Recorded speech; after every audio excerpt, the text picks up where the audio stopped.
Hello दोस्तों, स्वागत है आपका आपके अपने यूट्यूब चैनल चर्चा विद गौरांश के यूट्यूब चैनल पर। उत्तर प्रदेश डीएलएड सत्र 2022 से 24 में जिन छात्रों ने प्रवेश लिया है उन छात्रों के लिए अब लगातार हमारे चैनल चर्चा विद गौरांश यूट्यूब चैनल पर आपको क्लास से संबंधित वीडियोस देखने को मिलेंगे। अगर अभी तक आपने हमारे चैनल चर्चा विद गौरांश यूट्यूब चैनल को सब्सक्राइब नहीं किया तो उसे सब्सक्राइब कर लीजिए, नोटिफिकेशन बेल को दबा लीजिए ताकि आने वाला वीडियो का नोटिफिकेशन आपको तुरंत मिल जाए।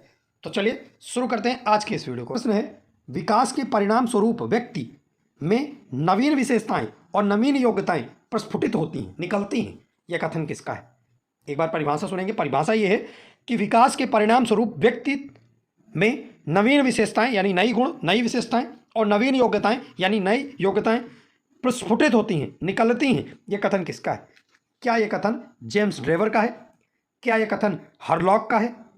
क्या यह कथन रॉस महोदय का है कि यह कथन मुनरो का है? तो मैं आपको बता दूं कि विकास के परिणाम स्वरूप व्यक्ति में नवीन विशेषताएं और नवीन योग्यताएं प्रस्फुटित होती हैं, यह कथन है हरलॉक महोदय का। हरलॉक ने कहा था कि विकास के परिणाम स्वरूप व्यक्ति में नवीन विशेषताएं और नवीन योग्यताएं निकलेंगी, प्रस्फुटित होंगी। ऑप्शन नंबर बी आपका बिल्कुल करेक्ट हो जाएगा, हरलॉक।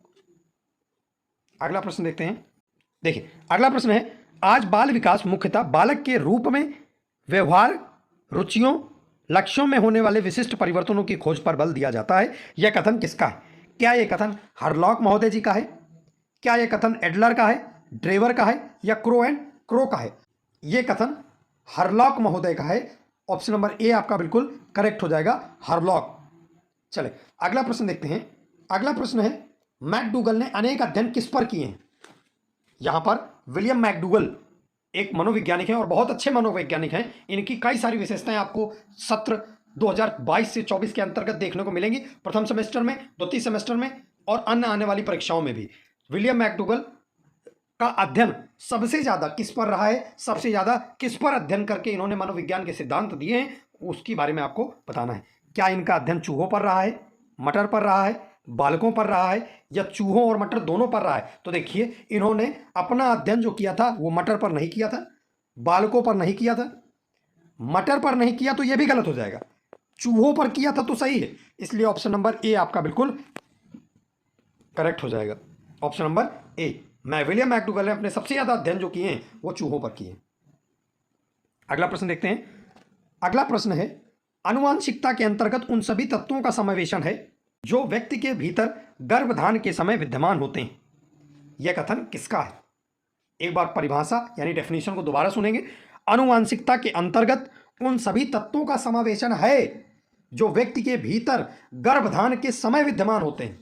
आपको परिभाषा 2 से 3 बार आप परिभाषा पढ़ेंगे तो आपको डेफिनेशन याद होने लगेंगे और सत्र में, परीक्षाओं में आपको डेफिनेशन देखने को मिलती हैं और परीक्षा में आती हैं। इसलिए आपको ये परिभाषाएं याद रखनी पड़ेंगी। अगर आप अभी याद नहीं करेंगे तो आने वाली परीक्षाओं में, उत्तर प्रदेश टीईटी या आने वाली सेंट्रल टीईटी, इनमें आपको इस प्रकार की परिभाषाओं को जरूर याद करना पड़ेगा। इसलिए आप अभी से अपनी हैबिट बनाकर चलें, अभी से इनको याद कर चलें, क्योंकि परीक्षा में भी, डीएलएड सेमेस्टर परीक्षा में भी इस प्रकार की मुख्य परिभाषाएं आपको देखने को मिलती हैं। क्या यह कथन वुडवर्थ का है?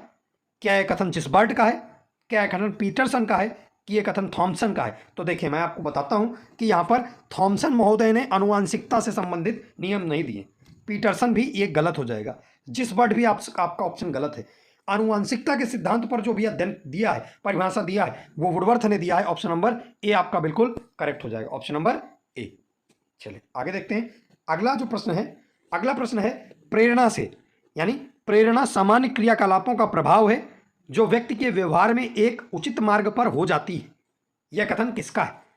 कह रहा, प्रेरणा सामान्य क्रियाकलापों का प्रभाव है जो व्यक्ति के व्यवहार में एक उचित मार्ग पर हो जाती है। क्या यह कथन लॉवेल का है? क्या यह कथन जॉनसन का है, फेंडसन का है या कथन गुड का है? तो मैं आपको यहां पर बता दूं कि ये जो कथन है प्रेरणा से रिलेटेड, यह कथन गुड का है। आपका ऑप्शन नंबर डी बिल्कुल करेक्ट हो जाएगा, गुड। अगला प्रश्न, अगला प्रश्न है, किशोरावस्था को किस विद्वान ने उथल पुथल की अवस्था का? और यह भी बहुत इंपॉर्टेंट क्वेश्चन है, आप इसको स्टार करके रख लें। आपकी उत्तर प्रदेश डीएलएड परीक्षा से लेकर के आपकी शिक्षक भर्ती परीक्षा तक, शिक्षक पात्रता परीक्षा में भी, शिक्षक भर्ती परीक्षा में भी और सेंट्रल टीटी की परीक्षा में ये प्रश्न जरूर देखने को मिला है। और आप आपके आसपास जिन्होंने भी डीएलएड से संबंधित कोर्स कर रखा हो, आप उनके सामने ये परिभाषा बोल दें, ये बोल दें कि किशोरावस्था को किस विद्वान ने उथल पुथल की अवस्था कहा है, उनकी जबान पर इसका आंसर होगा, क्योंकि ये बहुत इंपॉर्टेंट क्वेश्चन है और हर बार परीक्षा में पूछा जाता है। तो देखते हैं, क्या स्टैनले हॉल बोलते हैं इसको, क्या क्लार्क ने कहा है, क्या वेवर ने कहा है, कि विलियम जेम्स ने कहा है।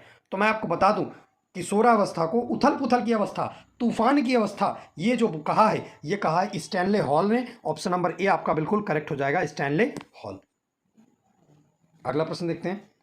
अगला प्रश्न है, बाल्यावस्था को जीवन का अनोखा काल कहा जाता है, और ये भी आपकी बहुत इंपॉर्टेंट डेफिनेशन है और ये भी आपका बहुत इंपॉर्टेंट क्वेश्चन है, क्योंकि कहा जा रहा है बाल्यावस्था को जीवन का अनोखा काल कहा जाता है, क्योंकि इसमें अनेक परिवर्तन आते हैं, बालक संवेगों का प्रदर्शन करते हैं, इसमें व्यवहार में भिन्नता देखी जाती है, कि इसमें बालक क्रांतिकारी होते हैं।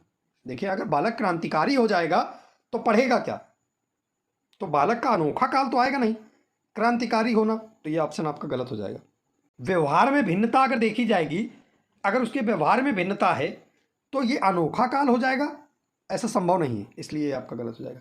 संवेगों का प्रदर्शन अगर करने लगे तो बालक के जीवन का अनोखा काल बन जाए, ऐसा भी संभव नहीं, इसलिए तीनों ऑप्शन गलत हो जाएंगे। इसमें अनेक परिवर्तन आते हैं, बाल्यावस्था में बहुत सारे परिवर्तन आते हैं, मानसिक परिवर्तन, शारीरिक परिवर्तन, संवेगात्मक परिवर्तन, सृजनात्मकता आती है उसमें। तो आप देखेंगे कि इसमें कई सारे परिवर्तनों का समावेश है, इसलिए इसको अनोखा काल कहा गया है। बालक के जीवन का अनोखा काल इसलिए कहा गया है क्योंकि इसमें बहुत सारे परिवर्तन देखने को मिलते हैं। ऑप्शन नंबर ए आपका बिल्कुल करेक्ट हो जाएगा, ऑप्शन नंबर ए। चलिए आगे देखते हैं अगला प्रश्न।